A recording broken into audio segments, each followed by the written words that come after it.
നമസ്കാരം. പുതിയ class presiding officer തയ്യാറാക്കേണ്ട കവറുകളെ കുറിച്ചാണ്. നമ്മൾ ഇത് ഈ ക്ലാസ് ശ്രദ്ധിക്കുമ്പോൾ നിങ്ങൾ മനസ്സിലാക്കേണ്ട കാര്യം, ഇത് കവറുകളാണ്.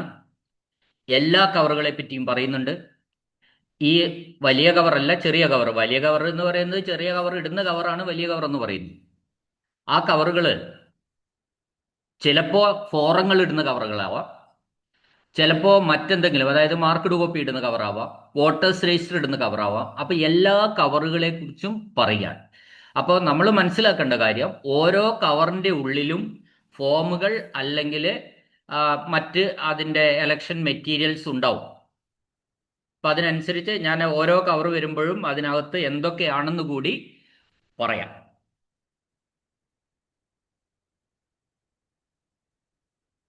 ശ്രദ്ധിക്കുക. ഒന്നാമത്തെ കവർ 17C. 17C എന്ന് പറയുന്ന വോട്ടേഴ്സ് അക്കൗണ്ട്. അതായത് നമുക്കറിയാം, ഓരോ അവസാനം എത്ര വോട്ട് ചെയ്തു എന്നൊക്കെയുള്ള ഒരു കണക്ക് 17C നമുക്ക് ഏജന്റുമാർക്ക് അടക്കം കൊടുക്കേണ്ട കോപ്പിയുണ്ട്. ആ 17C എന്ന് പറയുന്നതാണ്, അത് അൺസീൽഡ് കവറാണ്. ആ കവർ സീൽ ചെയ്യേണ്ടതില്ല. ഇപ്പൊ സ്വാഭാവികമായിട്ടും നമ്മൾ അവിടെ ചെല്ലുമ്പോൾ ഈ കവറ്, കൂട്ടത്തിൽ പറയട്ടെ, നമ്മൾ ആരോ എന്നോട് ചോദിച്ചിരുന്നു, പ്രിസൈഡിംഗ് ഓഫീസർക്ക് ഏതൊക്കെ കൊടുക്കണം, അല്ലാത്തത് എവിടൊക്കെ കൊടുക്കണോ? അങ്ങനെയൊന്നും ആയിരിക്കില്ല. അവിടെ നിങ്ങൾ പോകുന്ന സമയത്ത് എല്ലാ കവറുകളും സെറ്റ് ചെയ്ത് ഈ 3 മെഷീനിന്റെ ബോക്സ് കേസുകളുമായിട്ടാണ്, സീൽ ചെയ്ത കേസുകളായിട്ടാണ് നമ്മൾ ചെല്ലുന്നത്. ആ ചെല്ലുന്ന സമയത്ത് ആദ്യമായിട്ട് നമ്മൾ കൗണ്ടറിൽ കൊടുക്കുന്നത് പിന്നെ എന്തായിരിക്കും? റെസീറ്റ് ആയിരിക്കും. ആ 2 റെസീറ്റ് അങ്ങോട്ട് കൊടുക്കുക. ആ 2 റെസീറ്റ്, അനക്സർ 22 പ്രകാരമുള്ള 2 റെസീറ്റ് നമ്മൾ അവിടെ കൊടുക്കുന്നു. ചിലപ്പോൾ തൊട്ടപ്പുറത്തായിരിക്കും ഈ 3 മെഷീൻ മേടിക്കുന്നത്. എന്തായാലും ഇതൊക്കെ തമ്മിൽ കണക്ഷൻ ഉണ്ടാവും. അല്ലെങ്കിൽ ആ 3 മെഷീൻ മറ്റൊരിടത്താണ് മേടിക്കുന്നതെങ്കിൽ അവിടെ നമുക്ക് ഒരു റെസീറ്റ് നമുക്ക് തരും. ബാക്കി സാധനം ഇത്ര കൊടുക്കുക. അപ്പൊ അങ്ങനെ കൊടുത്തു കഴിയുമ്പോൾ ഓരോന്നായിട്ട് ആദ്യത്തെ ഒരു കവറ് കൊടുക്കുക. ആദ്യത്തെ കവറിൽ ആദ്യത്തെ മെയിൻ കവർ എന്ന് പറയുന്നത് EVM കവേഴ്സ് ആണ്. ആ EVM കവേഴ്സ് റബ്ബർ ബാൻഡ് ഇട്ടിട്ട് അങ്ങോട്ട് കൊടുക്കുക. അതിൽ ഓരോന്ന് അവരെടുത്ത് നോക്കും. അതിൽ 17C ഉണ്ടാവും. പ്രിസൈഡിംഗ് ഓഫീസേഴ്സ് റിപ്പോർട്ട്, അതും അൺസീൽഡ് ആണ്. അതിലാണ് മോക്ക് പോൾ സർട്ടിഫിക്കറ്റ് വരുന്നത്. പിന്നെ mock Paul, VVPAT slip, sealed, black coloured cover. ഈ 3 ചെറിയ കവറുകളാണ് EVM കവേഴ്സ് എന്ന് പറയുന്നത്. അത് അവർ ഓരോന്നായിട്ട് നോക്കും. അൺസീൽഡ് കവറുകൾ ആവണം എന്ന് പറയാൻ കാരണം, അത് അവർക്ക് തുറന്നു നോക്കാനാണ്. അതിനകത്ത് ഇപ്പൊ 17C കവർ എന്ന് പറഞ്ഞ് നമ്മൾ കൊടുക്കുമ്പോൾ 17C അതിനകത്ത് ഉണ്ടോ നോക്കണ്ടേ? അതിനു വേണ്ടിയിട്ടാണ്. അപ്പൊ അത്തരത്തിൽ ചെയ്യുമ്പോൾ ഒട്ടിക്കേണ്ടതില്ല. കഴിവതും ഇത് ഈ കവറിലിട്ട പേപ്പറുകൾ ഊർന്നു പോകുമോ എന്നൊക്കെ ഒരു സംശയം നിലനിൽക്കുന്ന സാഹചര്യത്തിൽ നമ്മളൊരു സ്റ്റാപ്ലർ പിന്നടിച്ച് കൊണ്ടുപോവുക. അപ്പോൾ ആ സ്റ്റാപ്ലർ പിന്നെ ഇളക്കി കളഞ്ഞാൽ മതിയല്ലോ തുറന്നു നോക്കാൻ. അതാണ്. അപ്പോൾ നമ്മൾ കിടക്കാൻ വീണ്ടും. ഒന്നാമത്തെ ചെറിയ കവർ എന്ന് പറയുന്നത് 17C ആണ്. അത് അൺസീൽഡ് ആണ്. എന്ന് പറഞ്ഞാൽ സീല് ചെയ്യേണ്ടതില്ല. അരക്ക് ഉപയോഗിച്ച് സീല് ചെയ്യേണ്ടതില്ല. സീല് ചെയ്യുന്നത് എങ്ങനെയാ? ഈ അടപ്പ്, കവറ് അടച്ച ഭാഗത്ത് ഒട്ടിക്കണമെങ്കിൽ പിന്നെ നമ്മൾ അരക്ക്, ചുവന്ന അരക്ക് ഉരുക്കിയിട്ട് അതിന്റെ മുകളിൽ ഉറ്റ്, ഞാൻ അങ്ങനെ പറയല്ലോ കേട്ടോ, ആരെങ്കിലും ഇതുവരെ അരക്ക് ചെയ്യാത്തവരൊക്കെ ഉണ്ടാവും, സീൽ ചെയ്യാത്തവരുണ്ടെങ്കിൽ അതിനുവേണ്ടി പറയുന്ന, ചുവന്ന അരക്ക് ഉരുക്കിയിട്ട് അവിടെ വെച്ചിട്ട് അതിന്റെ മുകളിൽ പ്രിസൈഡിംഗ് ഓഫീസർക്ക് ഒരു മെറ്റൽ സീൽ തന്നിട്ടുണ്ടാവും. ആ മെറ്റൽ സീൽ സാധാരണ നമ്മൾ ചെയ്യാന്നാണ്, ആ മെറ്റൽ സീൽ ഒന്ന് വെള്ളത്തിൽ മുക്കും, ഇങ്ങോട്ട് വെക്കും, ഉരുക്കിയ സാധനത്തിന്റെ പുറത്തോട്ട് വെക്കും. ആ മെറ്റൽ സീലിന്റെ അച്ചുകൂടി ഇതിനകത്ത് പതിയും. അങ്ങനെയാ സീൽ ചെയ്യുക. അറിയാൻ വേണ്ടി പറഞ്ഞു കേട്ടോ, സോറി. അങ്ങനെയല്ല, അറിയുന്നവർക്ക് ഇങ്ങനെ പിള്ളേരെ പഠിപ്പിക്കും പോലെ പഠിപ്പിക്കണമെന്നുള്ള ഒരു സംശയം ആർക്കും തോന്നണ്ട. ഓക്കെ. ദെൻ രണ്ടാമത്തെ കവർ പ്രിസൈഡിംഗ് ഓഫീസേഴ്സ് റിപ്പോർട്ടാണ്. ഈ പ്രിസൈഡിംഗ് ഓഫീസേഴ്സ് റിപ്പോർട്ട് അൺസീൽഡ് ആണ് വേണ്ടത്. ഈ കവറും ഏതിലാ വരുന്നതാണ്? EVM കവേഴ്സിൽ വരുന്നതാണ്. ആ പ്രിസൈഡിംഗ് ഓഫീസേഴ്സ് റിപ്പോർട്ടിൽ ശരിക്കും 5 ഫോംസ് ഉണ്ട്. 1, 2, 3, 4, 5. അതിന് part 1, part 2, part 3, part 4, part 5 എന്നാ പറയാ. നിങ്ങൾ നോക്കിയാൽ മനസ്സിലാവും. അതിന്റെ അകത്ത് ഓരോന്നിലും ഉണ്ടാവും പാർട്ട്. എല്ലാത്തിലും ഹെഡിങ് പ്രിസൈഡിംഗ് ഓഫീസേഴ്സ് റിപ്പോർട്ട് എന്നാ. അപ്പോ അതിൽ ഒന്നാമത്തെ പാർട്ട് 1 എന്ന് പറയുന്നതാണ് മോക്ക് പോൾ സർട്ടിഫിക്കറ്റ്. 2 പിന്നെ എന്താണ്, CUന്റെ പവർ പാക്ക് എക്സ്ചേഞ്ചാ, റീപ്ലേസ്മെന്റാ. 3 പിന്നെ റിപ്പോർട്ട് ക്ലോസിംഗിൽ സീലിംഗ് ഉള്ളതാണ്. 4, 4ഉം 5ഉം EVM, VVPAT എക്സ്ചേഞ്ച് ആണ്. അപ്പോൾ ഇത് എക്സ്ചേഞ്ച് ഉള്ളത് നമ്മൾ എഴുതണമെന്നില്ല, എക്സ്ചേഞ്ച് ഉണ്ടെങ്കിൽ മാത്രം എഴുതിയാൽ മതി. ബാക്കി എങ്കിൽ പോലും ബാക്കിക്ക് നില്ലടിച്ചിട്ട് ഈ 5 ഫോംസും ഈ പ്രിസൈഡിംഗ് ഓഫീസേഴ്സ് റിപ്പോർട്ടിലേക്ക് നമ്മൾ ആ കവറിൽ വെക്കുക. അതാണ് തലേന്ന് തന്നെ വെക്കുക, പിന്നെ എഴുതിയാൽ മതി. മൂന്നാമത്തെ കവർ പോക്പോൾ VVPAT slip sealed black covered cover. നമ്മൾ ഓൾറെഡി ഒരു കറുത്ത കവറിൽ വി വി പാറ്റിൽ നിന്ന് മോക്പോൾ നടത്തി കഴിഞ്ഞപ്പം വി വി പാറ്റിൽ നിന്ന് എടുത്ത സ്ലിപ്പ് ഉണ്ടാവും. അത് ഒരു കറുത്ത കവർ ഉണ്ട്, അത് മാത്രമാണ് കറുത്ത കവർ എന്നാണ് ഞാൻ മനസ്സിലാക്കുന്നത്. അത് ചുവന്ന അരക്ക് വെച്ച് സീൽ ചെയ്ത് ഈ സ്ലിപ്പ് അതിനകത്തിട്ട് ചുവന്ന അരക്ക് വെച്ച് സീൽ ചെയ്ത് അതിൽ പ്രിസൈഡിംഗ് ഓഫീസർ ഒപ്പിട്ട് അഡ്രസ് ഒക്കെ എഴുതി ഏജന്റുമാരും ഒപ്പിടുന്ന ഒരു കവറാണ് ഈ മൂന്നാമത്തെ cover. That is mock poll VVPAT slip sealed black coloured cover. അത് മാത്രം സീൽഡ് ആണ്. അപ്പൊ ഈ 3 കവേഴ്സ് ആണ്, 1 2 3 കവേഴ്സ് ആണ് നമ്മളുടെ EVM കവേഴ്സ് എന്ന് പറയുന്ന കവറുകൾ. ഇത് 3ഉം ഒരു റബ്ബർ ബാൻഡ് ഇട്ട് നമ്മൾ വെക്കണം. ദെൻ അടുത്ത കവറിലേക്ക് നമുക്ക് കിടക്കാം. 4ാമത്തെ കവർ പ്രിസൈഡിംഗ് ഓഫീസേഴ്സ് ഡയറി ആണ്. അതും അൺസീൽഡ് ആണ് പറയുന്നത്, സീൽ ചെയ്യേണ്ട എന്നാ പറയുന്നത്. അപ്പൊ ഞാൻ പറഞ്ഞ മാതിരി ഇതൊക്കെ ഈ ഫോം 17C അങ്ങോട്ട് കൊടുക്കുന്നതൊക്കെ ഒരു ഫോം മതി ശരിക്കും. നിങ്ങളൊരു 2 ഫോം തയ്യാറാക്കിക്കോളൂ. ഒരെണ്ണം വേണേൽ കൈ വെക്കുന്നത് നല്ലതാണ്, കാരണം വളരെ ഇമ്പോർട്ടൻ്റ് ആയിട്ടുള്ളതാണല്ലോ ഈ 17C. അപ്പോൾ ഒരു ഫോമേ ശരിക്കും കൊടുക്കേണ്ടതുള്ളൂ. ഒന്നുകൂടി അഡീഷണൽ നിങ്ങൾ റെഡിയാക്കി വെച്ചോ, ബാക്കി ഏജന്റുമാർക്ക് കൊടുക്കുക. 4ാമത്തെ കവർ പ്രിസൈഡിംഗ് ഓഫീസേഴ്സ് ഡയറി ആണ്. ഒരു കോപ്പി തയ്യാറാക്കിയാൽ മതി. അത് അൺസീൽഡ് ആണ്, സീൽ ചെയ്യണ്ട. അപ്പോൾ ഡയറി ഇടേണ്ട കവർ, ഇപ്പൊ ഈ പറഞ്ഞ ഒക്കെ കവറുകളാണ് കേട്ടോ, അത് നമ്മൾ മനസ്സിലാക്കണേ. ഈ കവറും കവറിനകത്ത് ഇടേണ്ട സാധനങ്ങളുമാണ് ഞാൻ പറയുന്നത്. ഒന്നാമത്തെ 17C എന്ന് പറഞ്ഞാൽ 17C ഫോർമാറ്റ് ഫില്ല് ചെയ്തതിന് ശേഷം ഇട്ട് വെക്കുന്ന ചെറിയ കവർ, അതാണ് ഞാൻ ഉദ്ദേശിച്ചത്. 4ാമത്തെ പ്രിസൈഡിംഗ് ഓഫീസർ ഡയറി പറഞ്ഞു അൺസീൽഡ് ആണ്. 5 register of voters 17A sealed, അത് സീൽ ചെയ്യണം. അതായത് voters register, second polling officer അവരെ കൊണ്ട് തമ്പ് വെപ്പിച്ച ഒപ്പിടിച്ച വോട്ടേഴ്സ് രജിസ്റ്റർ ആണ് പറയുന്നത് 17A പ്രകാരമുള്ളത്. അത് സീൽഡ് ആയിരിക്കണം. അതാണ് 5ാമത്തെ കവർ. അത് ഒരുപക്ഷെ അതിന് പറ്റിയ കവർ അത് തന്നിട്ടുണ്ടാവും നമുക്ക് അതിൽ തന്നെ. നോക്കുക നിങ്ങൾ ഈ കവറൊക്കെ തലേന്ന് എടുത്ത് വെക്കുമ്പോൾ എല്ലാം ക്രമമായിട്ട് നോക്കുക. എല്ലാത്തിൻ്റെ ഹെഡിങ് എഴുതിയ കവർ ഉണ്ടാവും. ഏതിനെങ്കിലും ഒരെണ്ണത്തിനൊക്കെ ഇല്ലെങ്കിൽ നിങ്ങൾ അതിൻ്റെ മുകളിൽ ഏതാണോ കൺസേൺഡ് കവർ എന്ന് പറയുന്നത് സെക്ഷൻ പിന്നെ സ്കെച്ച് പെൻ വെച്ചിട്ട് അങ്ങോട്ട് എഴുതിയാൽ മതി. Challenge list of challenged vote അങ്ങനെ എഴുതിയാൽ മതി. ഏതാ വേണ്ടെന്ന് വെച്ചാൽ കവർ കണ്ടെയ്നിങ് എന്നൊന്നും എഴുതണ്ട. എൻവലപ്പ് അൺസീൽഡ് എൻവലപ്പ് എന്ന് എഴുതേണ്ട കാര്യമില്ല, കാരണം എൻവലപ്പിലാണല്ലോ ഇത് നമ്മൾ എഴുതുന്നത്. പിന്നെ അത് പുറത്തെഴുതുക, എന്താ സാധനം എന്ന് മാത്രം എഴുതിയാൽ മതി. ഓക്കെ, 6ാമത്തെ കവർ വിസിറ്റ് ഷീറ്റ് ആണ്. വിസിറ്റ് ഷീറ്റ് ഇട്ട് വെക്കുന്ന കവർ അത് അൺസീൽഡ് ആണ്. അതും സ്റ്റാപ്ലർ പിൻ അടിക്കുക. വിസിറ്റ് ഷീറ്റ് എന്ന് പറയുന്നത് പിന്നെ നമ്മുടെ മേലുദ്യോഗസ്ഥര്, അതായത് ഇലക്ഷനുമായി ബന്ധപ്പെട്ട ഉദ്യോഗസ്ഥർ വരുമ്പോൾ പൂരിപ്പിക്കുന്ന അവരെഴുതുന്ന ഷീറ്റാണ് വിസിറ്റ് ഷീറ്റ്. അപ്പോൾ എങ്കിൽ പോലും അതിൽ അടിയിൽ പ്രിസൈഡിംഗ് ഓഫീസർ ഒപ്പുണ്ട് തോന്നുന്നു. പിന്നെ മുകളിൽ എല്ലാം എഴുതി ഒരു റെഡി ആക്കേണ്ട ഉത്തരവാദിത്തം പ്രിസൈഡിംഗ് ഓഫീസർക്ക് തന്നെയാണ്. ആ ഷീറ്റ് 6ാമത്തെ കവറിൽ വിസിറ്റ് ഷീറ്റ് ഇട്ട് വെക്കണം. 7ാമത്തെ cover list of blind and inform voters plus declaration of the companion unsealed. അതായത് 7ാമത്തെ കവർ എന്ന് പറയുന്നത് പിന്നെ list of blind and inform, അന്ധനും അവശരുമായിട്ടുള്ളവര് വോട്ട് ചെയ്തവരുടെ ലിസ്റ്റ് 14A പ്ലസ് പിന്നെ അവരുടെ സഹായിയായിട്ട് വന്ന കമ്പാനിയന്റെ ഒരു ഡിക്ലറേഷൻ ഉണ്ട്. അത് രണ്ടും കൂടി 7ാമത്തെ കവറിലാണ് വെക്കേണ്ടത്. അത് അൺസീൽഡ് ആണ് ആ കവർ. ക്ലിയർ അല്ലേ?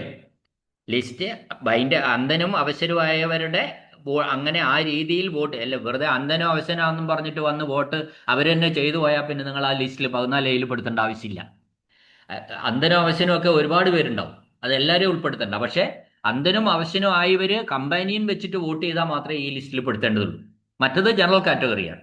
അപ്പോൾ അന്ധനും അവശനുമായ വോട്ടർമാരുടെ ലിസ്റ്റ് 14A അതേ കവറിൽ തന്നെ ഡിക്ലറേഷൻ ഓഫ് ദ കമ്പാനിയൻ, സഹായിയുടെ സത്യപ്രസ്താവന, ആ 2 ഫോമുകൾ ഫില്ല് ചെയ്തിട്ടാണ് 7ാമത്തെ കവറിൽ വെക്കേണ്ടത്. അത് അൺസീൽഡ് ആണ്. ഓക്കെ, നമ്മളിപ്പോൾ 7 കവറുകൾ കഴിഞ്ഞു. ശ്രദ്ധിക്കുക, 7 കവറുകൾ. ആദ്യത്തെ 3 എണ്ണം എന്താണ്?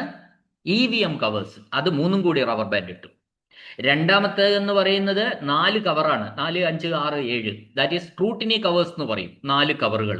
ആ 4 കവറുകളും നമ്മൾ റബ്ബർ ബാൻഡ് ഇട്ട് ഒരു വേറെ വലിയ പാക്കറ്റിൽ വെക്കുന്നു.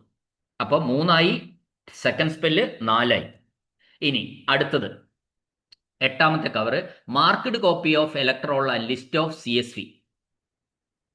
ക്ലാസിഫൈഡ് വോട്ടേഴ്സ് ഉണ്ടല്ലോ, നമ്മൾ CSV പ്രോക്സി വോട്ട് ചെയ്യുന്നത്, അതിന്റെ ലിസ്റ്റും ചിലപ്പോൾ നമ്മുടെ അടുത്തുണ്ടെങ്കിൽ തന്നിട്ടുണ്ടാവും. Marked copy of the electoral. Marked copy of the electoral എന്ന് പറഞ്ഞാൽ അതിലാണ് നമ്മൾ വർക്ക് ചെയ്തത്. ഫസ്റ്റ് പോളിംഗ് ഓഫീസർ വർക്ക് ചെയ്ത copy, first polling officer cross ആയിട്ട് വരച്ച കോപ്പി, അതിലാണ് PB അടയാളപ്പെടുത്തിയിട്ടുണ്ടാവുക. അതില് ബാക്കി കാര്യങ്ങളൊക്കെ അടയാളപ്പെടുത്തിയിരിക്കുന്നത് ആൺ പെണ്ണിനെയൊക്കെ തിരിച്ച്, സ്ത്രീയും പുരുഷനെയൊക്കെ തിരിച്ച് വട്ടമിട്ടതും, മൂന്നാമത്തെ ജെൻഡർ ആണെങ്കിൽ സ്റ്റാർ ഇട്ടതും ഒക്കെ ആ കോപ്പിയാണ്. അതായത് ഫസ്റ്റ് പോളിംഗ് ഓഫീസർ വർക്ക് ചെയ്ത കോപ്പി. അതിന്റെ കൂട്ടത്തില് CSV ലിസ്റ്റ് ഉണ്ടെങ്കിൽ, പ്രോക്സി വോട്ടുകാരുടെ ലിസ്റ്റ് ഉണ്ടെങ്കിൽ അതും കൂടി നമ്മൾ ഉൾപ്പെടുത്തണം. എന്താ CSV എന്ന് പറയുന്നത് നിങ്ങൾക്ക് അറിയാം. ക്ലാസിഫൈഡ് സർവീസ് വോട്ടേഴ്സ് ആണ് ഈ CSV എന്ന് പറയുന്നത്. സൈന്യത്തിലോ മറ്റോ ജോലി ചെയ്യുന്നവര് പ്രോക്സി ആയിട്ട് വേറൊരാളെ വെച്ച് വോട്ട് ചെയ്യുന്ന സംവിധാനമാണ് ഈ പ്രോക്സി വോട്ട് അഥവാ CSV എന്ന് പറയുന്നത്. അവർക്ക് ഈ CSV-കാരുണ്ടെങ്കിൽ അവർക്ക് പ്രത്യേക ലിസ്റ്റ് തന്നിട്ടുണ്ടാവും.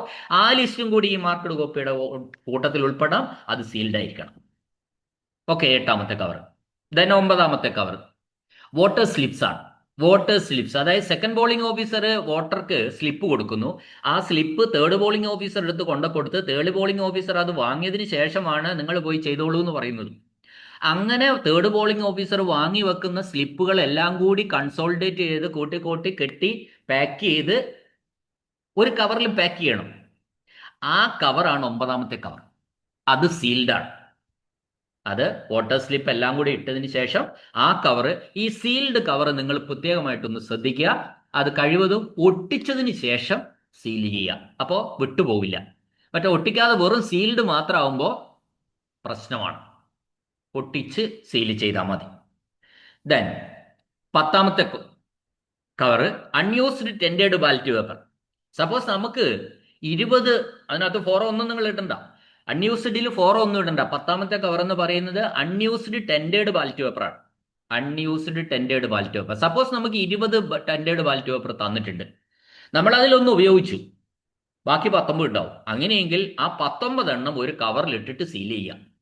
ഈ സീൽഡ് കവേഴ്സ് ഒക്കെ ശ്രദ്ധിക്കുക. സീൽഡ് കവേഴ്സ് എല്ലാം കഴിവതും ഒട്ടിച്ചിട്ട് സീൽ ചെയ്താൽ അത് ഇതിനകത്ത് ലേശം വെയിറ്റ് ഉള്ള സാധനങ്ങളാകും പലതിലും ഉണ്ടാവുക.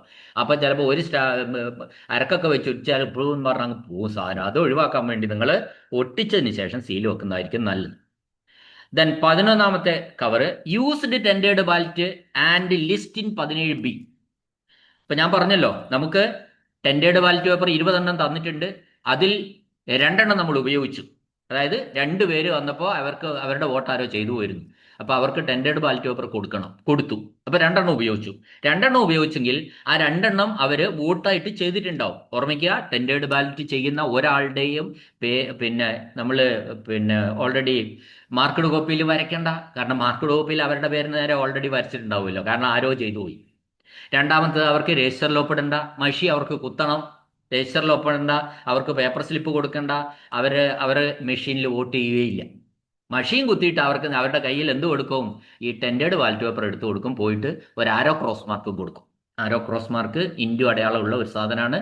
അത് കുത്തിക്കോളാൻ പറയും. സീൽ ചെയ്തിട്ട് അവരുടെ അടുത്ത് കൊടുക്കും. ഏത് സ്ഥാനാർത്ഥിക്ക് നേരെയാണ് കുത്തേണ്ടതെന്ന് വെച്ചാൽ അതിൽ കുത്തിക്കോളാൻ പറയും. അവർ പോയി കുത്തും. തിരിച്ചു കൊണ്ടുവന്ന് ആ ടെൻഡേർഡ് ബാലറ്റ് പേപ്പർ കുത്തിയതിന് വോട്ട് ചെയ്തതിന് ശേഷം പ്രിസൈഡിംഗ് ഓഫീസർ എടുത്ത് കൊടുക്കും. പ്രിസൈഡിംഗ് ഓഫീസർ അത് ഭദ്രമായിട്ടൊരു കവറിലിടുന്നു. ആ കവറാണ് 11ാമത്തെ cover, used tendered ballot paper. അപ്പോൾ 2 പേര് വോട്ട് ചെയ്തിട്ടുണ്ടെങ്കിൽ, ടെൻഡേർഡ് ബാലറ്റ് പേപ്പർ ഉപയോഗിച്ച് 2 പേര് വോട്ട് ചെയ്തിട്ടുണ്ടെങ്കിൽ അവരുടെ ഒരു ലിസ്റ്റ് 17B ഫോം പ്രകാരം എഴുതി വെക്കണം. അതാണ് ലിസ്റ്റ് ഇൻ 17B. ടെൻഡേർഡ് ബാലറ്റ് ചെയ്ത വോട്ടറാണ് ഈ ലിസ്റ്റിൽ ഉണ്ടാവുക. ഒരാളാണെങ്കിൽ ഒരാൾ, രണ്ടാണെങ്കിൽ 2, നില്ലാണെങ്കിൽ നില്ലടിക്കുക. അപ്പൊ 11ാമത്തെ കവറിൽ ആരും ടെൻഡേർഡ് വോട്ട് ചെയ്തിട്ടില്ല എങ്കിൽ അതിനകത്തൊരു 17B കടത്തി വെക്കാൻ ഉണ്ടാവുമല്ലോ. ശ്രദ്ധിക്കും, നിങ്ങൾക്ക് പറയുന്നത് മനസ്സിലായിട്ടുണ്ടാവും. 11ാമത്തെ കവർ എന്ന് പറയുന്നത് used tendered ballot and list in 17B. Used tendered ballot എന്ന് പറഞ്ഞാൽ വോട്ട് ചെയ്തതിന് ശേഷമുള്ള ആ ബാലറ്റ് പേപ്പറാണ്.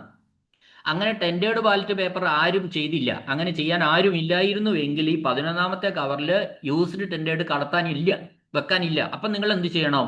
ഈ ലിസ്റ്റ് ഇൻ 17B മേലെ പൂരിപ്പിച്ചതിന് ശേഷം ഒരു വലിയ നില്ല് സ്കെച്ച് ഉപയോഗിച്ചിട്ട് അതിൽ എഴുതുക. അടിയിൽ പ്രിസൈഡിംഗ് ഓഫീസർ ഉൾപ്പെടുക. ആ 17B ഫോം, 17B നിൽ ഫോം അങ്ങോട്ട് 11ൽ കടത്തി വെക്കുക, സീൽ ചെയ്യുക. ക്ലിയർ ആണ് എന്ന് ഞാൻ വിചാരിക്കുന്നു. മനസ്സിലായില്ലേ? ഓക്കെ, 12ാമത്തെ cover list of challenged votes. Challenged vote എന്ന് പറയുന്ന ഒരു വോട്ട്, അത് വോട്ടല്ല ശരിക്കും, അതിന്റെ ലിസ്റ്റാ ചോദിച്ചിരിക്കുന്നത്. അതായത് തർക്കം ഉന്നയിക്കപ്പെട്ട വോട്ടുകൾ ഏതൊക്കെയാണ്, അതിനൊരു ലിസ്റ്റ് ഉണ്ട്. ലിസ്റ്റ് ഓഫ് ചലഞ്ച്, ആ ലിസ്റ്റ് ചലഞ്ച് വോട്ട് ആരെങ്കിലും ചെയ്തിട്ടുണ്ടെങ്കിൽ ഇയാളല്ല ഇയാള് എന്നൊക്കെ പറഞ്ഞുള്ള വാദങ്ങൾ അംഗീകരിക്കപ്പെടാതെ അങ്ങനെ ഏതെങ്കിലും ഉണ്ടെങ്കിൽ അവരുടെ ഒരു ലിസ്റ്റ് നമ്മൾ തയ്യാറാക്കും. അതിനാണ് ലിസ്റ്റ് ഓഫ് ചലഞ്ച് വോട്ട്സ് എന്ന് പറയുന്നത്. അതും സീൽഡ് ആയിരിക്കണം. അപ്പൊ 8ാമത്തെ പിന്നെ മാർക്കഡ് കോപ്പി സീൽ ആയിരിക്കണം, വോട്ടർ സ്ലിപ്പ് സീൽഡ് ആയിരിക്കണം, അൺയൂസ്ഡ് ഡെൻഡേഡ് ബാലറ്റ് പേപ്പർ സീൽഡ് ആയിരിക്കണം, യൂസ്ഡ് ഡെൻഡേഡ് ബാലറ്റും 17B പ്രകാരമുള്ള ലിസ്റ്റും സീൽഡ് ആയിരിക്കണം, ലിസ്റ്റ് ഓഫ് ചലഞ്ച് വോട്ട്സും സീൽഡ് ആയിരിക്കണം. 5 cover. These are the statutory covers. ഇതാണ് നമ്മൾ സ്റ്റാറ്റ്യൂട്ടറി കവേഴ്സ് എന്ന പേരിൽ അറിയപ്പെടുന്നത്. ഈ സ്റ്റാറ്റ്യൂട്ടറി കവേഴ്സിൽ 5 കവറുകളാണ് ഉള്ളത്. ഈ 5 കവറുകളും സീൽഡ് ആയിരിക്കണം. ഓർമ്മിക്കുക, 3, 4, 5 ഇത്രയും കവറുകൾ ഇപ്പം നമ്മൾ കിടന്നത്. ആദ്യത്തെ സെറ്റ് 3 കവർ, അത് റബ്ബർ ബാൻഡ് ഇട്ടു. അതിനാണ് നമ്മൾ EVM കവേഴ്സ് എന്ന് പറയുന്നത്. 2ാമത്തെ സ്റ്റെപ്പിൽ 4 കവേഴ്സ് ഉണ്ടായിരുന്നു, അതിന് നമ്മൾ സ്ക്രൂട്ടിനി കവേഴ്സ് എന്ന് പറഞ്ഞു. അത് നമ്മൾ റബ്ബർ ബാൻഡ് ഇട്ടു വേറെ. അടുത്തത് ഇതൊക്കെ കൺസേൺഡ് വലിയ പാക്കറ്റിൽ നമ്മൾ ഇടണം കേട്ടോ, അത് വേറെ ഉണ്ട്. അടുത്തത് സ്റ്റാറ്റ്യൂട്ടറി കവേഴ്സ് ആണ്. സ്റ്റാറ്റ്യൂട്ടറിയിൽ 5 കവറാണ്, 5ഉം സീൽഡ് ആണ്. അത് ഒരുമിച്ച് റബ്ബർ ബാൻഡ് ഇട്ടു, കവറിലിട്ടു. ഓക്കെ, അടുത്തതിലേക്ക് നമുക്ക് പോകാം. അപ്പൊ നമ്മൾ കടന്നത് 3, 4, 5, 3, 4, 7, 5, 12 കവറുകൾ നമ്മൾ കടന്നു. ഒരിക്കൽ കൂടി പറയാം വീണ്ടും. 13ാമത്തെ cover other copies of electoral unsealed. അപ്പോൾ മറ്റു കോപ്പീസ്, നമുക്കിപ്പോൾ 2 3 കോപ്പികളൊക്കെ ഇലക്ട്രോളിന്റെ തന്നിട്ടുണ്ടാവും. അതിലൊന്ന് മാർക്കഡ് കോപ്പിയും മറ്റേ 2 അതർ കോപ്പീസും ആയിരിക്കും. ഒരെണ്ണം ഉള്ളെങ്കിൽ ഒരെണ്ണം, അല്ലെ 2 അധികം ഉണ്ടെങ്കിൽ അത്. അപ്പോൾ മറ്റ് 2 മാർക്കഡ് കോപ്പി ഒഴികെയുള്ള മറ്റു കോപ്പികളാണ് other copies of the electoral. അത് കടത്തി വെക്കുന്ന കവറാണ് 13ാമത്തെ കവർ. അത് അൺസീൽഡ് ആണ്. പക്ഷെ നമ്മൾ 2 3 സ്റ്റാപ്ലർ അടിക്കേണ്ടി വരും, അതിൽ കനമുള്ള സാധനമാണ്. ഓക്കെ, 13ാമത്തെ കവർ. 14ാമത്തെ കവർ എന്ന് പറയുന്നത് appointment of polling agents form 10 and account of appointment of polling agent. 2 form ഉണ്ട്, അതിൽ ശ്രദ്ധിക്കണേ. 14ാമത്തെ കവർ എന്ന് പറയുന്നത് 2 ഫോം അല്ല, പിന്നെ പോളിംഗ് ഏജന്റിന്റെ നിയമനം ഫോം 10. ഇപ്പൊ 6 സ്ഥാനാർത്ഥി ഉണ്ടെന്ന് വെച്ചോ, 6 ഫോം 10 കൊണ്ടുത്തരുമല്ലോ, ഇല്ലേ? 6 സ്ഥാനാർത്ഥി ഉണ്ടെങ്കിൽ ഫോം 10 എത്ര എണ്ണം കൊണ്ടുത്തരും? 6 എണ്ണവും കൊണ്ടുത്തരും. കാരണം 6 സ്ഥാനാർത്ഥികളെയും മിക്കവാറും 6 സ്ഥാനാർത്ഥികളും ഏജന്റുമാരെ നിയമിച്ചിട്ടുണ്ടാവും. അപ്പോൾ ഒരു ഏജന്റിനെ നിയമിക്കാൻ വേണ്ടി അത് റിലീവിംഗ് ഏജൻസ് അടക്കം ഒരു ഫോം 10 കൊണ്ടുവരും. വേറൊരു സ്ഥാനാർത്ഥി വേറൊരു ഫോം 10 കൊണ്ടുവരും. അപ്പൊ 6 സ്ഥാനാർത്ഥി ഉണ്ടെങ്കിൽ 6 ഫോം 10 ഉണ്ടാവും. പിന്നെ ഒരു appointment of polling agent presiding officer നിയമിക്കുന്ന അപ്പൊ ഫോം 10 കൊണ്ടുവന്ന് അവരെ നിയമിക്കുന്നേ ഉള്ളൂ. നമ്മൾ എന്നിട്ട് അത് നിയമിച്ച ആളുടെ ഒരു കണക്കെടുക്കണം. അതൊരു അക്കൗണ്ടാണ്, അതൊരു ഫോമാണ്. ആ ഫോമിനാണ് account of appointment of polling agent എന്ന് പറയുന്നത്. അത് ഫോം നമുക്ക് തന്നിട്ടുണ്ട്. ആ 2 ടൈപ്പ് ഫോംസും കൂടി വെക്കേണ്ട കവറാണ് 14ാമത്തെ കവർ. അത് സീൽ ചെയ്യേണ്ട ആവശ്യമില്ല, അൺസീൽഡ് ആണ്. മനസ്സിലായി എന്ന് വിചാരിക്കുന്നു. അപ്പോൾ പോളിംഗ് ഏജന്റിന്റെ നിയമനവുമായിട്ട് ബന്ധപ്പെട്ട് എത്ര സ്ഥാനാർത്ഥികൾ പോളിംഗ് ഏജന്റിനെ നിയമിച്ചിട്ടുണ്ടാവുമോ അത്രയും ഫോം 10 ഉണ്ടാവും. പ്ലസ് പ്രിസൈഡിംഗ് ഓഫീസർ ഇവരുടെ നിയമിച്ചതിന്റെ ഒരു കണക്ക് ഉണ്ടാക്കും. ഇന്ന സ്ഥാനാർത്ഥിക്ക് ഇന്നയാൾ, ഇന്ന സ്ഥാനാർത്ഥിയുടെ ഇന്നയാൾ, ഇന്ന സ്ഥാനാർത്ഥികളെ ഇന്നയാളെ നിയമിച്ചായിട്ട് ഒരു ലിസ്റ്റ് ഉണ്ടാക്കും. അതിനാണ് account of appointment of polling agent എന്ന് പറയുന്നത്. അപ്പൊ 2 ടൈപ്പ് ഫോംസ് ഒരു കവറിൽ. എണ്ണം ചിലപ്പോൾ വ്യത്യാസം ഉണ്ടാവും കേട്ടോ, അത് നോക്കിക്കൊള്ളാം. 14ാമത്തെ കവർ. ഓക്കെ, 15ാമത്തെ കവർ. വേറെ ഫോംസ് ഒന്നും ഇടണ്ട. 15ാമത്തെ കവറിൽ ഇലക്ഷൻ ഡ്യൂട്ടി സർട്ടിഫിക്കറ്റ് മാത്രമാണ്. EDC ആണ്, EDC. അപ്പോൾ ഇലക്ഷൻ ഡ്യൂട്ടി സർട്ടിഫിക്കറ്റ് എന്ന് പറഞ്ഞാൽ നമുക്കറിയാം, ഒരേ മണ്ഡലത്തിലാണ് ഡ്യൂട്ടി എങ്കിൽ നമ്മൾ പോളിംഗ് ബൂത്ത് നമ്മളുടെ വോട്ട് സ്ഥിതി ചെയ്യുന്ന അതേ മണ്ഡലത്തിൽ തന്നെയാണ് ഒരു പിന്നെ ഓഫീസർക്ക് ഡ്യൂട്ടി എങ്കിൽ അവർക്ക് കൊടുക്കുന്ന ഒരു സർട്ടിഫിക്കറ്റ് ആണ് ഇലക്ഷൻ ഡ്യൂട്ടി സർട്ടിഫിക്കറ്റ് എന്ന് പറയുന്നത്. ഇത് ഉണ്ടാവാനുള്ള സാധ്യത വളരെ കുറവാണ്. കാരണം ഒരു വോട്ടറുടെയും മണ്ഡലത്തിലല്ല മിക്കവാറും തന്നെ എന്നാണ് ഞാൻ മനസ്സിലാക്കുന്നത് വോട്ടുള്ളത്. അതുകൊണ്ട് EDC ഉണ്ടാവാനുള്ള സാധ്യതയില്ല. ഉണ്ടെങ്കിൽ ഒരു കവറ് ആ ഇലക്ഷൻ ഡ്യൂട്ടി സർട്ടിഫിക്കറ്റ് കൊടുത്തിട്ടുണ്ടാവും. ആ ഇലക്ഷൻ ഡ്യൂട്ടി സർട്ടിഫിക്കറ്റ് വെച്ചിട്ട് നമുക്ക് അവിടെ ആ ബൂത്തിൽ വോട്ട് ചെയ്യാം. നമ്മൾ ഡ്യൂട്ടി എടുക്കുന്ന ബൂത്തിൽ തന്നെ നമുക്ക് വോട്ട് ചെയ്യാം. അതാണ്. അപ്പം നമ്മൾ ആ കൊണ്ടുവന്ന ഇലക്ഷൻ ഡ്യൂട്ടി സർട്ടിഫിക്കറ്റ് ആണ് 15ാമത്തെ കവറിൽ വെക്കേണ്ടത്. അത് അൺസീൽഡ് ആണ്. ദെൻ 16ാമത്തെ കോളം എന്ന് പറയും, 16ാമത്തെ കവർ എന്ന് പറയുന്നത് ഡിക്ലറേഷൻസ് ബൈ പ്രിസൈഡിംഗ് ഓഫീസർ. ഇതൊക്കെ ഞാൻ ഒരിക്കൽ പറഞ്ഞാണേ. ഡിക്ലറേഷൻസ് ബൈ പ്രിസൈഡിംഗ് ഓഫീസർ പലതുണ്ട്. 4 ഡിക്ലറേഷനാണ് ശരിക്കും ഉള്ളത്. അതിൽ 3 കമ്പൽസറിയാണ്, ഒന്നും നിർബന്ധമല്ല. എന്നാലും ആ 4 കൂടി അങ്ങോട്ട് ഇടുക കവറിലേക്ക്. അതാണ് 16ാമത്തെ കവർ. എന്തൊക്കെയാ? Before commencement of the poll, അത് പറയുന്നു. ആ ഒച്ചത്തി വായിക്കണമെന്നൊക്കെ പറഞ്ഞിട്ട് ഒരു ഫോറം ഉണ്ടല്ലോ. Before declaration by the presiding officer before commencement of the poll, ഒന്നാമത്തത്. രണ്ടാമത്തെ poll declarations of the presiding officer for subsequent VM. Voting machine subsequent ആയിട്ട് പുതുതായിട്ട് ഒന്ന് ചെയ്യുന്നുണ്ടെങ്കിൽ മാത്രമേ ആ ഡിക്ലറേഷൻ വേണ്ടൂ. അപ്പോൾ ഇല്ലെങ്കിൽ അത് ബ്ലാങ്ക് ഫോം ആയിട്ട് അതിനകത്ത് തന്നെ കിടന്നോട്ടെ. മൂന്നാമത്തത് declarations by presiding officer at the end of the poll. End of the പോളിൽ ഞാൻ ക്ലോസ് ചെയ്തു, ക്ലോസ് ബട്ടൺ അമർത്തി എന്നൊക്കെ പറഞ്ഞിട്ടുള്ള ഒരു ഡിക്ലറേഷൻ ഉണ്ട്. ക്ലോസ് ബട്ടൺ അമർത്തി എന്ന് പറഞ്ഞ ഡിക്ലറേഷനാണ് മെയിൻ ആയിട്ട് അതിൽ. അപ്പോൾ അത് കാര്യങ്ങളൊക്കെ പറഞ്ഞ് അതാണ്. നാലാമത്തത് after sealing of the voting machine. Declaration by the presiding officer after sealing of the voting machine. ഇപ്പൊ 4 ഡിക്ലറേഷൻസ് ആയി. ഓർമ്മിക്കുക, 16ാമത്തെ കവറിൽ ഡിക്ലറേഷൻസ് ആണ്. ഡിക്ലറേഷൻസ് എന്ന് കേട്ടാൽ തന്നെ നമ്മൾ മനസ്സിലാക്കണം 4 ഡിക്ലറേഷൻ ഉണ്ട്. അതിൽ രണ്ടാമത്തെ ഡിക്ലറേഷൻ സബ്സിക്വന്റ് വോട്ടിംഗ് മെഷീൻ ഉപയോഗിച്ചെങ്കിൽ മാത്രമേ ഉള്ളൂ. അല്ലാത്തത് 3 നിർബന്ധമാണ്. രണ്ടാമത്തേൽ അപ്പോൾ ഉപയോഗിച്ചില്ലെങ്കിൽ ഇല്ലെന്നടിച്ചാൽ മതി. ആ 4 ഫോമും കടത്തി വെക്കേണ്ട, പൂരിപ്പിച്ചതിന് ശേഷം വെക്കേണ്ട കവറാണ് 16ാമത്തെ cover, declarations by the presiding officer എന്ന് മാത്രമാണ് ഹെഡിങ് ഉണ്ടാവുക. പക്ഷെ ഉള്ളിലേക്ക് ബിഫോർ കമൻസ്മെന്റ് ഉണ്ടാവും, സബ്സിക്വന്റ് വോട്ടിംഗ് മെഷീൻ ഉപയോഗിക്കുമ്പോൾ ഉണ്ടാവും, എൻഡ് ഓഫ് ദ പോളിൽ ഉണ്ടാവും, after sealing of the voting machine. ഈ 4 സന്ദർഭങ്ങളിലും ഉള്ള ഡിക്ലറേഷൻസ് ഈ കവറിനകത്ത് ഉണ്ടായിരിക്കണം. അത് അൺസീൽഡ് ആണ്. ഓക്കെ. ദെൻ 17ാമത്തെ form cover, receipt book and cash. Receipt book and cash അതാണ് പറഞ്ഞത്. അത് അൺസീൽഡ് ആയിരിക്കണം. അതൊന്നും പറയേണ്ട കാര്യമില്ല. നമുക്ക് റെസീറ്റ് ബുക്ക് ഉണ്ട്. എന്തിനാ? ചലഞ്ച് വോട്ടുമായിട്ട് ബന്ധപ്പെട്ട റെസീറ്റ് ബുക്ക്. ആഴത്തെങ്കിലും നമ്മൾ 2 രൂപ മേടിച്ചിട്ട് ഗവൺമെന്റിലേക്ക് കണ്ടുപറ്റിയിട്ടുണ്ടെങ്കിൽ അതും നമ്മൾ ഇതിനകത്ത് ഉൾപ്പെടുത്തണം. അതാണ് റെസീറ്റ് ബുക്ക് ആൻഡ് ക്യാഷ് വെക്കേണ്ട ചലഞ്ച് വോട്ടുമായി ബന്ധപ്പെട്ട കവറാണ് 17ാമത്തെ കവറ്. അതിൽ ഈ റെസീറ്റ് ബുക്കും ക്യാഷും വെച്ചിരിക്കണം. അത് അൺസീൽഡ് ആയിരിക്കണം. ക്യാഷ് ഉണ്ടോന്നൊക്കെ ക്യാഷ് ഉണ്ടോന്ന് അവിടെ നിന്ന് ചോദിക്കും കൗണ്ടറിൽ നിന്ന്. അപ്പോൾ അത് നമ്മൾ ഉണ്ടെങ്കിൽ അവർ എടുക്കണം. അതിനു വേണ്ടിയിട്ടാണ് അൺസീൽഡ് ആയിട്ട് വെക്കുന്നത് 17ാമത്തെ കവർ. ഓക്കെ. 18ാമത്തെ cover, unused and damaged paper seal and special tag. നമുക്ക് 2 തരം സീലും ടാഗും തന്നിരിക്കുന്നത്. ഒന്ന് പേപ്പർ സീലും ഉണ്ടാവും, മറ്റൊന്ന് സ്പെഷ്യൽ ടാഗും ഉണ്ടാവും. മിക്കവാറും ഈ 2 3 വീതമായിരിക്കും തന്നിട്ടുണ്ടാവും. 3 പേപ്പർ സീലും ഉണ്ടാവും, 3 സ്പെഷ്യൽ ടാഗും ഉണ്ടാവും. അപ്പോൾ അതിനകത്ത് ഓരോന്നാണ് നമ്മൾ ഉപയോഗിക്കുന്നുള്ളൂ. അല്ലെങ്കിൽ ചിലപ്പോൾ ഒന്ന് കേടായിപ്പോയെങ്കിൽ ഒന്നുകൂടി ഉപയോഗിക്കും. അപ്പോൾ കേടായെങ്കിൽ അതിന് ഡാമേജ്ഡ് പേപ്പർ സീൽ എന്ന് പറയും, അല്ലെങ്കിൽ ഡാമേജ്ഡ് പേപ്പർ സ്പെഷ്യൽ ടാഗ്. അപ്പൊ ചുരുക്കി പറഞ്ഞാൽ എന്താ? അൺയൂസ്ഡും ഡാമേജ്ഡും എല്ലാം കൂടി ഈ കവറിൽ ഇടുക 18ാമത്തെ കവറിൽ. അപ്പൊ അൺയൂസ്ഡും ഡാമേജും ആയിട്ട് 2 പേപ്പർ സീൽ ഉണ്ടാവും.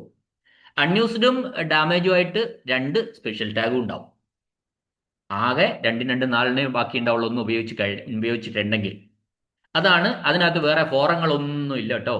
നമ്മളത് നോക്കണ്ട. ആ സീൽ എടുത്ത് മാത്രമേ ഇട്ടാൽ മതി. ഫോറങ്ങൾ ഇല്ല. സീലുകൾ 2 പേപ്പർ സീലും 2 സ്പെഷ്യൽ ടാഗുമാണ് ഉള്ളത്. അത് അൺസീൽഡ് ആണ്. 19ാമത്തേക്ക് അൺയൂസ്ഡ് പേപ്പർ സ്ലിപ്പ്. അപ്പൊ നമുക്ക് പേപ്പർ സ്ലിപ്പ് തന്നിട്ടുണ്ടാവും. സെക്കൻഡ് പോളിംഗ് ഓഫീസർ ആണ് സ്ലിപ്പ് കൊടുത്ത ആള്. ആ സ്ലിപ്പ് കൊടുത്ത് third polling officer used slip അവിടെ വാങ്ങി വെച്ചു. അത് കവറിലിട്ട് നമ്മൾ പ്രത്യേകിച്ച് റെഡിയാക്കി സീൽ ചെയ്തിട്ടുണ്ട്. ഇനി അൺയൂസ്ഡ് പേപ്പേഴ്സ്, ബാക്കി വന്ന സ്ലിപ്പുകൾ, അത് സെക്കൻഡ് പോളിംഗ് ഓഫീസറുടെ അടുത്ത് ഉണ്ടാവും. ഇപ്പൊ വോട്ടർമാർക്ക് 1500 സ്ലിപ്പ് വന്നിട്ടുണ്ടെങ്കിൽ നമ്മൾ 1000 പോലും കൊടുത്തിട്ടുണ്ടാവില്ല. അപ്പൊ ബാക്കി സ്ലിപ്പ് ഉണ്ടാവും. ആ സ്ലിപ്പ് വെക്കേണ്ട കവറാണ് 19ാമത്തെ കവറ്. അത് അൺസീൽഡ് ആണ്, സീൽ ചെയ്യേണ്ട ആവശ്യമില്ല. 20ാമത്തെ cover, declaration about age and list of electors refuse to make declaration. അപ്പൊ പ്രായം സംബന്ധിച്ച, വയസ്സ് സംബന്ധമായ സംശയം ഉണ്ടെങ്കിൽ നമ്മൾ ഈ വോട്ടർ അടുത്തുനിന്ന് ഒരു ഡിക്ലറേഷൻ വാങ്ങാറുണ്ട്. ഞാൻ ഇന്ന ഡേറ്റിൽ 18 വയസ്സ്, എനിക്ക് ഉത്തമ ബോധ്യമുള്ളതാണ് എന്നൊക്കെ പറഞ്ഞിട്ടുള്ള ഒരു ഡിക്ലറേഷൻ ഉണ്ട്. ആ ഡിക്ലറേഷൻ ഈ കവറിൽ ഉണ്ടായിരിക്കണം. മറ്റൊന്ന് റെഫ്യൂസ് ടു മേക്ക് ചിലർ ഇങ്ങനെ ഡിക്ലറേഷൻ തരാൻ തയ്യാറാവില്ല. അങ്ങനെയുണ്ട് അവരുടെ പേരടങ്ങിയ ഒരു ലിസ്റ്റും ഉണ്ട്. ചിലപ്പോൾ ഇത് ഒറ്റ ഫോമായിട്ട് തരും, 2 കൂടി. അങ്ങനെയെങ്കിൽ ഈ 2 കാര്യങ്ങളും ചിലപ്പോൾ 2 ഫോമായിരിക്കും. അത് 2ഉം ഈ 20ാമത്തെ കവറിൽ ഉണ്ടായിരിക്കണം. ഈ കവറുകളുടെ ഒക്കെ മുകളിൽ ഇത് തന്നെയായിരിക്കും ഉണ്ടാവുക. അൺയൂസ്ഡ് പേപ്പർ സ്ലിപ്പ് എന്ന 19ാമത്തെ കവറിന്റെ മുകളിൽ ഉണ്ടാവുക. നമ്മൾ ആ സ്ലിപ്പ് അകത്തേക്ക് കയറ്റണം. 20ാമത്തെ കവറിന്റെ മുകളിൽ എന്തുണ്ടാവും? Declaration about age and list of electors and refuse to make declaration. പ്രായമായവരെ, സംശയമുള്ള, വയസ്സിനെ സംബന്ധിച്ച സംശയമുള്ള വോട്ടറുടെ ഒരു ഡിക്ലറേഷനും ആ ഡിക്ലറേഷൻ തരാൻ തയ്യാറാവാത്തവരുടെ ഒരു ലിസ്റ്റും ആണ് 20ാമത്തെ കവർ. അതും അൺസീൽഡ് ആണ്. 21ാമത്തെ കവർ എന്ന് പറയുന്നത് ഡിക്ലറേഷൻ എബൌട്ട് ടെസ്റ്റ് വോട്ട്.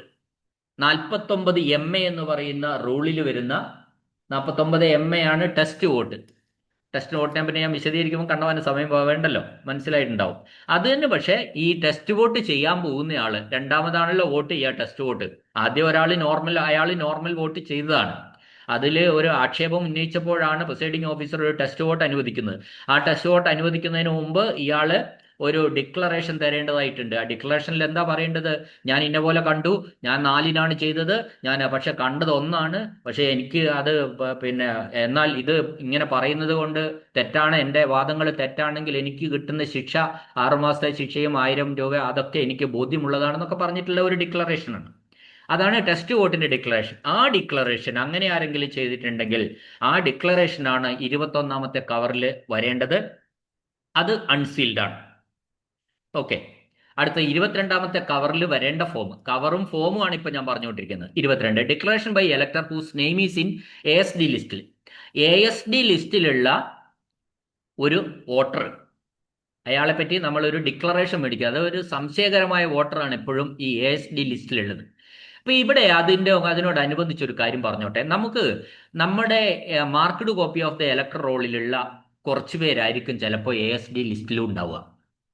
ആ ASD ലിസ്റ്റ് വേറെ ആയിട്ടാണ് നമുക്ക് തരുന്നത്. അപ്പൊ നമ്മൾ ചെയ്യേണ്ട ഒരു കാര്യം, അങ്ങനെ ഉണ്ടെങ്കിൽ നമ്മൾ ചെയ്യേണ്ട ഒരു കാര്യം, ആ ASD ലിസ്റ്റിലുള്ളവരുടെ ക്രമ നമ്പറിന് നേരെ ഒരു പെൻസിൽ വെച്ച് മെയിൻ പിന്നെ വോട്ടേഴ്സ് രജിസ്റ്ററിൽ ഒരു വര വരച്ചിട്ടാൽ നമ്മൾ ഇവരാരെങ്കിലും വന്നിട്ടുണ്ടെങ്കിൽ പെൻസിൽ വെച്ച് അടിയിൽ വരച്ചാൽ മതി. വന്നിട്ടുണ്ടെങ്കിൽ പെട്ടെന്ന് നമുക്ക് ഐഡന്റിഫൈ ചെയ്യാൻ പറ്റും. അല്ലെങ്കിൽ നമ്മൾ ASD ലിസ്റ്റിൽ ഇവരുണ്ടോ എന്ന് നോക്കേണ്ട ഒരു അവസ്ഥ വരും.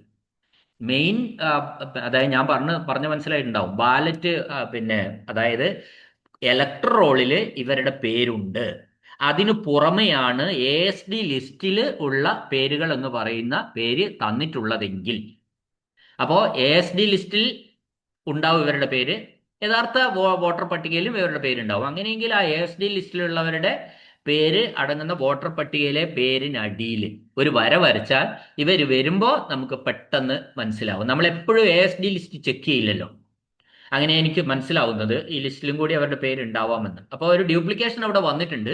അപ്പൊ അങ്ങനെയെങ്കിൽ ASD ലിസ്റ്റിലുള്ളവരെ നമ്മൾ ഇവിടെ അവിടെയും വന്നിട്ടുണ്ടെങ്കിൽ ASD ലിസ്റ്റിലുള്ളവരെ നമ്മൾ എന്തിൽ നിന്ന് ഒഴിവാക്കണം?